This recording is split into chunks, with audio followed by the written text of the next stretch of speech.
Greetings to you and welcome to session 31 on the Gospel of John. I'm Pastor Timothy Muse, lead pastor here at St. Paul's Lutheran Church in Alliance, Ohio.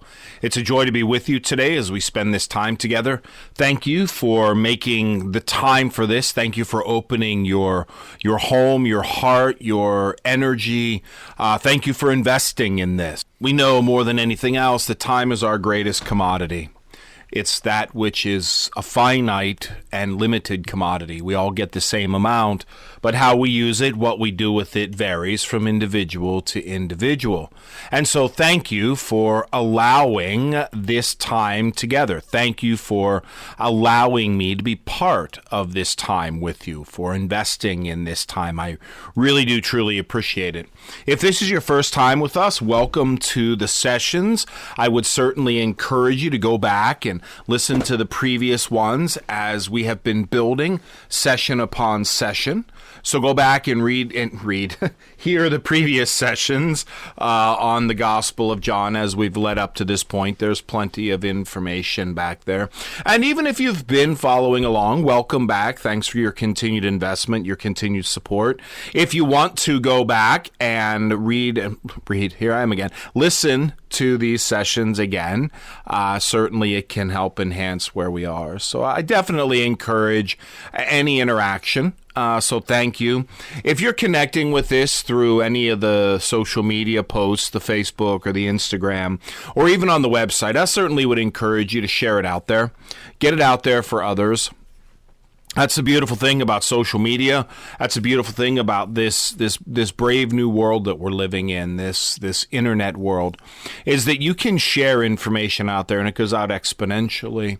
You know, unlike mailing out an invitation or giving out an invitation, when you use social media, the way that the matrix works out, the way that it sets up is you share it out there and then all of your friends have access to it. So however many friends you have in your list, when you share it, that's how many people see it or have access to it. And then if one of them shares it, then it goes out to their friends and so on and so on and so on. This is how social media works.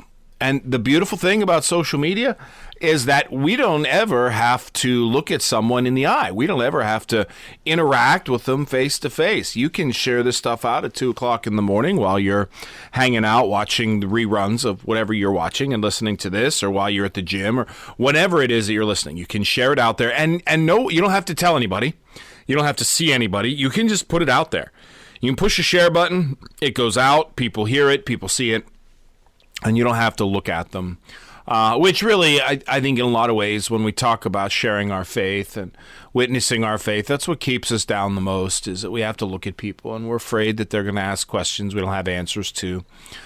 So we just keep our mouths shut in the face of so many things that could definitely use and appreciate words of wisdom and advice and hope. So I would hope and pray that you would take the opportunity to share this out there. I would hope and pray. I mean, if you know someone who directly would benefit from it, then direct message them, email them the link, or put it up on their messenger or what have you. Use the technology that's out there. You know, I'm giving this out as a gift so that you can take advantage of it. But then I also encourage you to share this gift with others. It's free. Knowledge is not a limited commodity.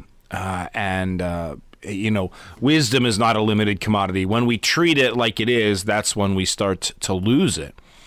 Because the more we share wisdom and knowledge, the more knowledgeable people become. And the more knowledgeable they become, the better off our world is. So, I mean, that's just how it works out. You know, when I'm more knowledgeable and I share that knowledge with you and you share that knowledge with someone else, then we're all more knowledgeable. And knowledge is not a limited commodity. There's not a finite amount of wisdom or knowledge in this world, unlike oil or water. There's not. So get it out there, share it out there so that others can participate in it. I certainly would encourage you to have a Bible open before you during the study. As I've said many times, you know, we think we know what's in the Bible, and sometimes we're right, and sometimes we're half right, and sometimes we're wrong. But having the Bible open, reading it, reading the words as they're being presented, certainly helps to create, this this movement. It helps to create this ability to see and learn and grow. So, and plus it's just good to have the Bible open, because the more you have the Bible open, the more you can gauge the Bible being open. Again, I think one of the drawbacks that people have to biblical study, much like sharing their faith, is they don't know where to begin. And, you grow up in the faith, you grow up in the church, and you think that you should know where to begin with the Bible, and not everybody does. And so rather than being vulnerable and owning it and asking questions, people just remain silent about where they should go in the Bible. So having the Bible open in a study like this certainly shows where the Bible works, how the Bible works. It encourages you to get into the Bible. So I definitely encourage that. I definitely encourage you to be in the Bible. Be in the Bible, follow along, read the words, read the study. It's all important stuff. So definitely, I'm really happy that if you're able to do it and you're able to participate in it, it's definitely a good thing to do. So you have the Bible open. We're in John chapter 11. Now, the Gospel of John is the fourth. Oh, before I move any further, it doesn't matter what translation you can use. I use the NRSV. You can use the NIV. You can use the that which is a New International Version, the English version. You can use the Message, the Good News Bible, the Living Bible. Some are translations, some are paraphrases. Translations adhere more to the ancient language. Paraphrases are written far more for engagement. A paraphrase is written so it can be read a little bit more easily than a translation. So whatever you use, whatever it is, I would encourage you to have a Bible open before you so that you can follow along. And it doesn't matter. It doesn't matter what translation you use, and it doesn't matter. I mean, it can be a digital copy, it can be a written copy, any of that. Excuse me. Any of that is okay. Whatever you want to use, just as long as you have a Bible open. It can be in another language. If you can read it in another language, then read it in another language. But just have it open and be engaging it. So we're in chapter 11 of the Gospel of John. Now, the Gospel of John is the fourth book of the New Testament. So the Bible is divided up in the Old and the New Testament. I know many of you have walked this far with me, but it never hurts to hear this again. So the Bible is divided up in the Old and New Testament. The Old Testament is the story of creation up to the coming of Jesus Christ. The New Testament is the story of Jesus Christ up through the beginning of the church and then off to the end of time. John is one of the four Gospels, one of the four central texts of the Bible. We have Matthew, Mark, and Luke, which are the synoptics. They all walk similar paths to get to the end. John is a different form of text, a different form of writing. John was writing to a particular community, what's called the Johannine community. And it's believed that it was written about 100 AD. Give or take, between 90 and 120 years where it's listed, but most people believe it was about 100 AD, about 70 years after Christ's crucifixion and resurrection, which it could very well be that was then the disciple John who was there with Jesus, which is, that's who is attributed to the gospel, the first-hand account. Now, whether we know that's exactly true or not, we don't know that for sure, but it certainly does fall within the realm of possibility. If John lived to a ripe old age and lived on the island of Patmos, that he could have written this gospel, or he could have written most of it or a good chunk of it, and then somebody would have finished it for him. So that's where we are, and we're in chapter 11. Chapter 11 of the Gospel of John. Now, we're going to go in a different direction here. We just got done with a large section about Jesus being the shepherd.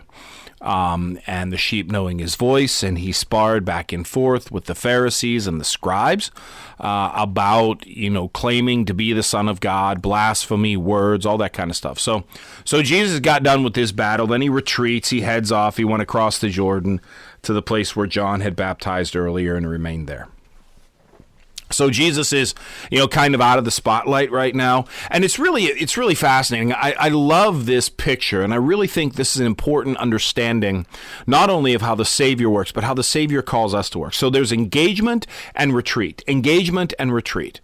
We see that. So we see Jesus fully engaged, but we don't see Jesus engaged all the time. We don't see Jesus running engagement all the time. Jesus engages, disengages, engages, disengages. So we saw him engaging with the Pharisees and the scribes about the nature of God and about the nature of the scriptures and all that kind of stuff. And then he retreats. He went again across the Jordan to the place where John had been baptizing earlier, and he remained there. So he went, he engaged, and he retreats. I think in our world, we tend to find ourselves either in constant engagement or constant retreat. That seems to be our mode of operation. We're either constantly engaging or constantly retreating. But I think that we see in the scriptures a model that Jesus offers us of engagement and retreat. Step in, step out, step in, step out. So we're not always fighting the fight, but we're also not always running from the fight. And there is, I think, a beauty and a consistency in both the fighting and the not fighting. I think it's a beautiful model. And we want to see that model for what it is. It's not just the text and the language that we get out of the scriptures. It's not just the story. But we do want to look deeper into the story and see what the story is telling us about how we as believers can live our own lives. Because this really it's more than just a story of faith that we look at and go, hey, this is really cool. This actually is a model, an example. If we want to figure out how to live our own lives, we look to the Savior, we look to the scriptures, and we say that this is what we're seeing, and this is how Jesus is living. So what pattern are we going to hold on to? And this is one of those great patterns where we see him engaging and retreating. We see him engaging with people, and then we see him retreating. And that's where it's at, all right? So that's where we are. Jesus is now in retreat. He's hanging out on the other side of the Jordan where John baptized, where John's ministry took full force. Remember, this is the place where Jesus came to be baptized. So clearly this is a pretty spiritual place, a pretty holy place, a place of importance in the midst of the spiritual realm and in the midst of God's relationship to the world. Now, we really don't get much in the way of the details around this place. It could be that this is the easiest place to walk into the water. But we know, this is where Jesus comes to. This is where John baptized. So there's some significance to this spot or to this area. So that's where Jesus is at. And while he is there, or in this time after Jesus is teaching and guiding, we get what happens in chapter 11, which is what we're going to jump into now. So this is chapter 11, verse 1. Now a certain man was ill, Lazarus of Bethany, the village of Mary and her sister Martha. Mary was the one who anointed the Lord with perfume and wiped his feet with her hair. Her brother Lazarus was ill. So the sisters sent a message to Jesus, Lord, he whom you love is ill. But when Jesus heard this, he said, this illness does not lead to death. Rather, it is for God's glory, so that the Son of God may be glorified through it. Accordingly, though Jesus loved Mary and her sister and Lazarus, having heard that Lazarus was ill, he stayed 2 days longer in the place where he was. Sorry about that. I kind of got up there a little bit. So we have a really interesting circumstance here, and that is that Jesus finds out that a certain man, a friend, somebody that he cares about, again, and as we look deeper into the picture, as we look deeper into the scriptures, we learn things. And here is this Jesus, Son of God, Word made flesh, knower of everything. He has friends. He cares about people. This is certainly a beautiful picture of a God who cares. This is God who cares about people. He has a friend whom he cares about, Lazarus. And Lazarus has two sisters, Mary and Martha. And Mary and Martha show up elsewhere in the Gospels. They're pretty pivotal figures in the midst of Jesus' story. And they'll show up again. Now, this is not to be confusing Mary with Mary Magdalene. This is not Mary Magdalene. This is a different Mary. But she's going to show up again. Mary and Martha will show up again. Lazarus will show up again. And stories. So this is a place of intersect, of connection. So what we find out, and it does indicate that, Mary was the one who anointed the Lord with perfume and wiped his feet with her hair. Now, in the narrative, we don't see that yet. So it does bring to some question about what happened first. Obviously, the narrator, the writer, felt it important to bring this detail in for the sake of the reader. The story of Mary anointing Jesus' feet with the perfume is going to happen in the next chapter. So, and again, when we get into this redactive nature, when we get into people taking the story and putting it around and this, that, and the other thing, it can be very well that stories get compacted and rewritten in different time frames. It doesn't make them less legitimate. It just means that the person who's writing the story put that in a particular place for a particular reason. And we don't really know what that reason was because the writer doesn't necessarily tell us. We see that when it comes to Jesus, too. There's a lot of times where Jesus will speak on, like similar topics over and over and over again. Well, it's highly unlikely that Jesus does, like 4 parables on money in a row. That's not how Jesus works. That would have been sprinkled out throughout all of his ministry, but whoever was writing just kind of clumped them all together because, hey, he's talking about money, and he talks about money over here, so let's put them together. It doesn't make them inauthentic. It doesn't make them wrong. It doesn't make the writer wrong. It just says that there is some redactive nature. There is some change that is brought about in the midst of the writing process, in the midst of the compiling process. So we have Jesus. He finds out that his friend Lazarus is ill. He's sick. And so Lazarus gets sick, and so the sisters send Jesus a message. Now, it's not very likely that he's terribly far away. He's terribly far away.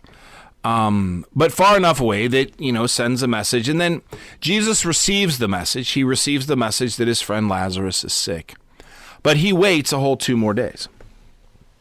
And he waits a whole 2 more days because he says, what does he say? This illness does not lead to death. Rather, it is for God's glory so that the Son of God may be glorified through it. All right, so I want to make sure that I'm perfectly clear in saying this. I want to make sure that it's perfectly clear that you're going to hear this. There's nothing to indicate that God made Lazarus sick so that Jesus could, in fact, heal him. Okay? There's nothing that Jesus says, and God made him sick. Jesus just says this illness isn't going to lead to death. This illness is going to lead to God's glory. Now, Jesus has already done the healing thing. Okay? He's already done the healing. He's already done the make people better thing. So for Lazarus, it's got to be bigger.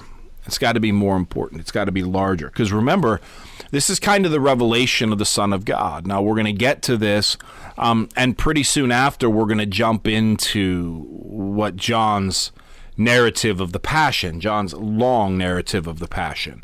In John's Gospel, in John's Gospel, it comes down to something much longer than in the Synoptics when it comes to understanding the Passion and the such of that matter. So Jesus he's gonna tarry here a little bit. He's gonna hang out a little bit. He's gonna wait a little bit. He's gonna let the illness progress a little bit. Now I know that this really kind of sounds odd or something that doesn't sound very Jesus-like. Okay, for lack of a better word, it doesn't sound very Jesus-like. But at the same time, it needs to happen in this way because if Jesus shows up at Lazarus' bedside too soon, then a lot of what is unfolding in the story of Lazarus will not unfold. So there are things that have to happen. God's glory is going to be revealed in a new and different way through the power of the power of the Word incarnate in Jesus Christ. We're going to see that. But some things have to be in place in order for that power to be incarnate. Some things have to be in place in order for God's power to move and be revealed. And so we have Jesus. He's hanging out. He stays in the place 2 days longer than after receiving the message.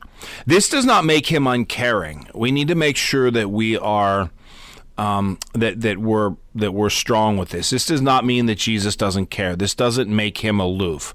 Jesus is approaching this with more than just Lazarus in mind. Now, again, we see it as you got to show up as quickly as possible to put in the life-saving measures. Well, this is Jesus we're talking about here. This is the one who made life. So this is the one who can deal with and overcome life and overcome all that life has to deal with, because this is Jesus. And we need to hold on to that and not judge how Jesus responds based on how we think that things should be responded to.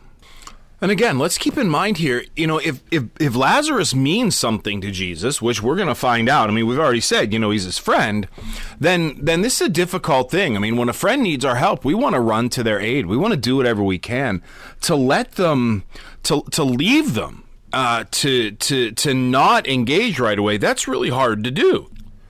So here's Jesus not engaging with Lazarus. Here's Jesus not reaching out, not helping, not going to his friend right away, but leaving his friend to suffer more for the glory of God. I know that I've said this many times. If you spent any time with me in Bible study or what have you, you've probably heard me say this. But I'll say it again anyway. We have this notion of thinking that serving God means everything's going to be great and perfect. That ain't the way it works. Serving God usually means suffering. When we are an instrument of the divine, when we are doing the work of the divine, we're going to suffer. Because the work of the divine, when it pierces an evil world, is always going to promote suffering. So when we bring the light of the gospel into the darkness of evil is always going to fight back. So serving God is never, it's not just going to be an easy pie, cake walk through. It's not how it works, ever. Even for Jesus. I mean, we see Jesus go through struggles, but here'd be a prime example. Knowing that he could go to Lazarus and heal Lazarus, but he waits. He waits 2 days after receiving the message. And even though he is the Son of God, even though he is divine, he's also human. And to wait 2 days to go be with your friend who's dying, who's really sick, that's a tough thing to do. It really is a tough thing to do. So that's the stage we're set at. That's where we are right now. That's this piece. In that Jesus didn't go right away. But this is not an accident. One of the other things we need to make sure that we're grasping totally is that everything that Jesus does is by design. Everything is by design. Jesus does not ever fall into the trap, quote unquote, I'm using air quotes here, trap of evil. Jesus is always in control, always in charge, always making the decisions. There is never a point where Jesus is not in charge. Okay? We need to make sure that we grasp that very fully. All right, so this is verse 11, chapter 11, verse 7, heavens. Then after this, he said to the disciples, so this is 2 days later, he said to the disciples, "Let us go to Judea again." The disciples said to him, "Rabbi, the Jews were just now trying to stone you, and you want to go there again?" Jesus answered, "Are there not 12 hours of daylight? Those who walk during the day do not stumble, but they see the light of the world. But those who walk at night stumble because the light is not in them." After saying this, he told them, "Our friend Lazarus has fallen asleep, but I am going there to awaken him." The disciples said to him, "Lord, if he has fallen asleep, he will be all right." Jesus, however, had been speaking about his death, but they thought that he was referring merely to sleep. Then Jesus told them plainly, "Lazarus is dead. For your sake I am glad I was not there, so that you may believe, but let us go to him." Thomas, who was called the twin, said to his fellow disciples, "Let us also go, that we may die with him." All right, so Jesus waits 2 more days. And after 2 more days, he says to his disciples, "Let's go to Judea again. Let's go back." Now, Judea is the place where they just left. They just came from there. Things were bad.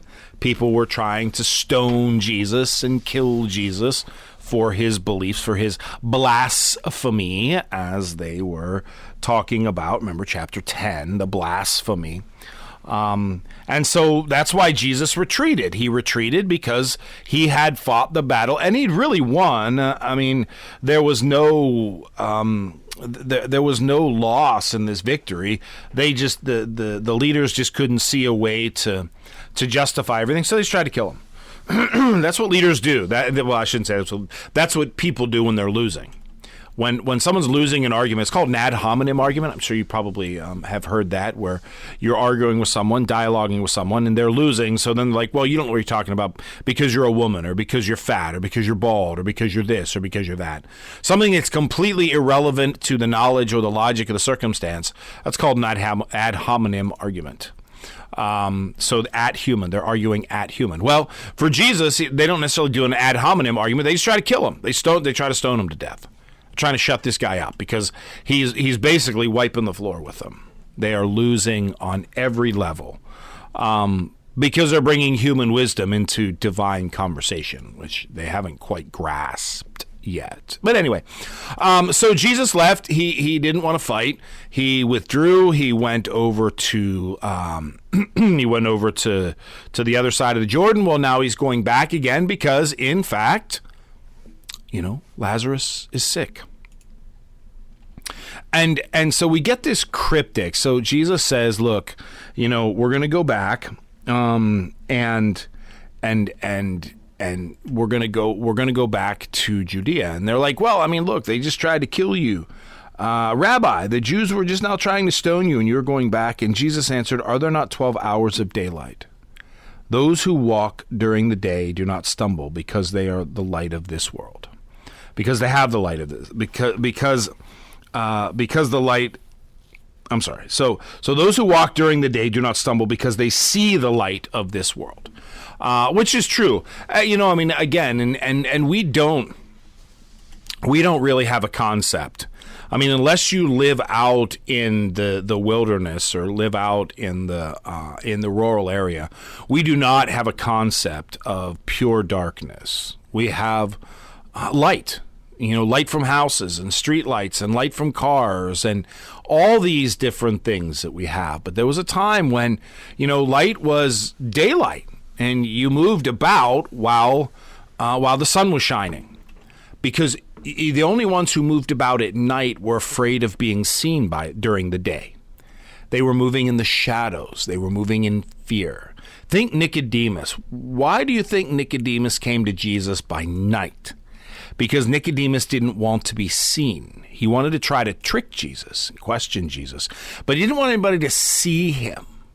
Well, Jesus isn't afraid. Jesus isn't running, okay? Keep in mind, Jesus is not a coward. He's not hiding in fear. He's engaging and disengaging, but he's not hiding in fear. So Jesus isn't going to move about in shadow. Because he doesn't have to. He is the Son of God, after all, and all of that kind of good stuff. But he doesn't have to, and he won't move about in shadow. He will move about in the light. He will move about in the workings of the light, because he is the light of the world. Those who walk in darkness, those who are afraid of this world, what does he say? Those who walk in the night stumble because the light is not in them. They are hiding.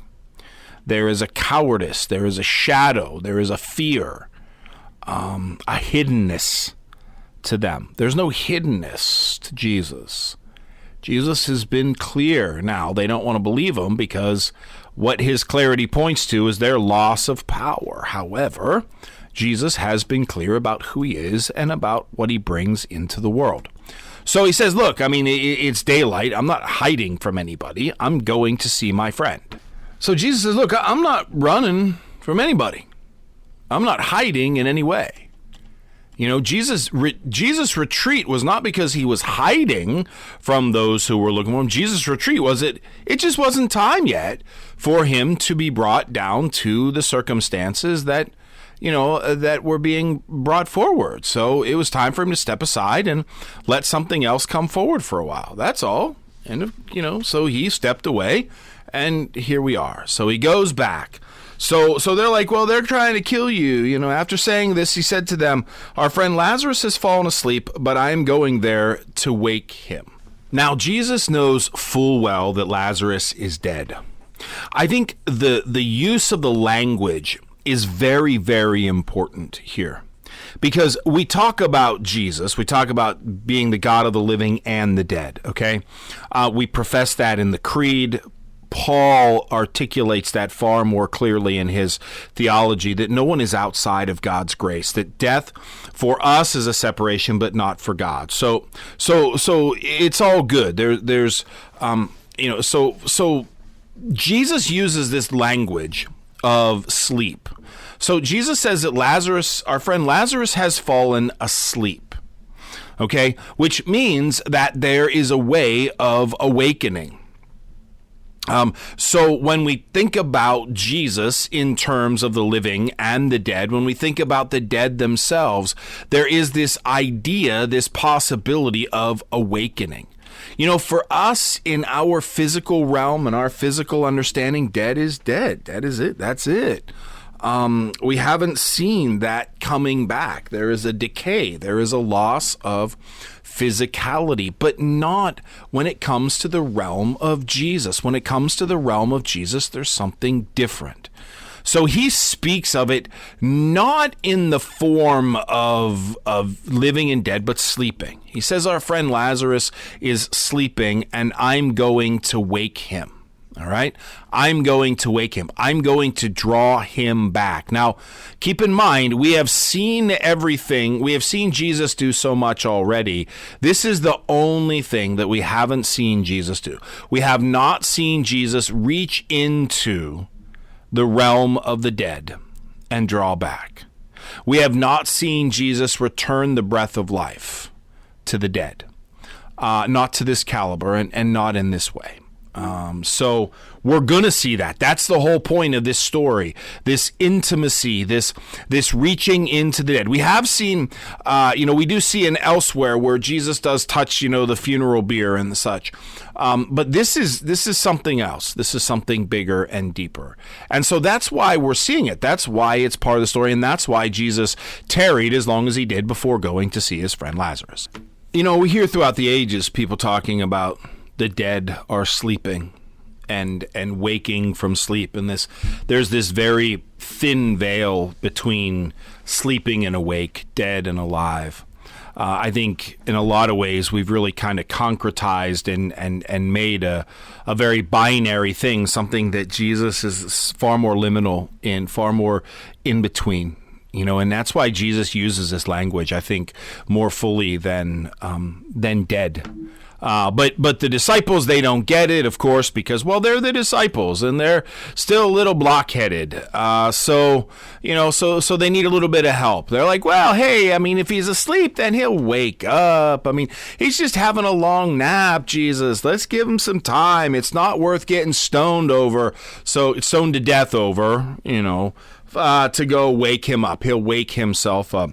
So then Jesus has to speak to them plainly. Lazarus is dead. Lazarus is dead. Our friend is dead. Our friend is dead. He's passed. But this and this is not going to be the end. This is something different. This is something bigger. We need to go see him because I need to wake him up. I need to draw him back. Jesus is speaking about death when he speaks about sleeping, which again, and keep in mind, Jesus is not one to pull punches or speak in a certain way so that people aren't offended. We do that. We oftentimes will use less difficult words to talk about things because we don't want people to be offended. We don't want people to feel hurt, by the words like, death or loss. So he's sleeping or, is away. We'll do that particularly with kids. Or young people or maybe the elderly. Well, they're sleeping or they're away, or so-and-so went to sleep in the Lord. And some of that is kind of softening the blow. But if we're using the words of Jesus, those are the words that Jesus uses. Jesus speaks of it as sleeping. Jesus speaks of it as that, it's not as final as we want to make it out to be. Now, there's a physical finality to it, of course. There's a physical finality to death that we all experience. But death is not the end. Death is not the end. And there are so many cultures and so many religions, Christianity included, that speaks of that speaks of something greater. Now, we speak of resurrection. We speak of the blessedness of our Lord and Savior, Jesus Christ. And that's wonderful and beautiful and awesome. But there's so many other thoughts and ideas around this. So Jesus isn't just trying to soften the blow with the disciples. He's like, okay, these guys are small and dumb and easy to be manipulated and easy to be hurt, so I'm going to use like less than language. No, Jesus truly believes, he truly professes this sleep. Lazarus is asleep. Our friend Lazarus has gone to sleep, but I'm going to wake him. I'm going to draw him out of sleep. I'm going to pierce the veil and wake him up. That's what I'm going to do. There's many stories that we hear throughout lifetimes. I've served as a pastor for over 23 years now, almost 25 years of public ministry, and I've been around people who have died. I've been in the room when people have taken their last breath. I've been in the room with people as they've been dying. I've been in conversations with people who have had visits, who have had loved ones come to them, who have pierced the veil and come and visited with them. Death is by far the scariest transition we ever make, and our bodies fight to live. Our bodies fight to live. They do. Our bodies will cling to life in some amazing ways. So sometimes our spirit has to be in charge and tell our body it's time to be done. And maybe that's not something that's done in a conscious way. But I've heard many stories of loved ones coming to visit and saying, okay, it's okay to come home now. It's okay to let go. Spouses or parents or children, coming and showing that piercing of that veil from sleeping to wake, if not just for an instant. And Jesus shows us he has the power and the capability of doing that. I mean, that's what we see him do. And it's a beautiful and it's a wonderful and a very mystical thing, something that we don't understand. But here's the thing. Now, we live in a world of understanding, and we want to understand. And I think if God wanted us to understand, we would. But if we trust that God is God and we are not, if we trust that God knows what God is doing and that the Son is fully aware of what's supposed to be done, then we can trust that the mystery of that will be taken care of by the one who oversees the mystery. There's a moment where we have to humble ourselves into the mystery rather than embracing the arrogance of pride, the arrogance of knowledge, the pride of knowledge. You can use whatever word you want to, but sometimes demanding knowledge is prideful and arrogant. Trusting the mystery is humbling.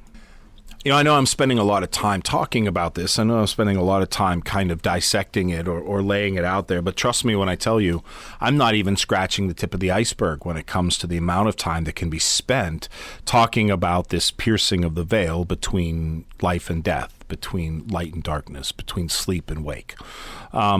Because there's so much to it. I mean, it is the great mystery, my friends. It is the mystery upon mysteries. It is what life and hope is built on. If we didn't have death, then life wouldn't mean anything. If we couldn't lose something, then what we have wouldn't have any meaning. So life and death are so beautifully and painfully intertwined and intermixed. But also, they have this beautiful relationship one to the other. So, anyway, so Jesus says, "Look, Lazarus is dead. All right, I'm going to wake him up."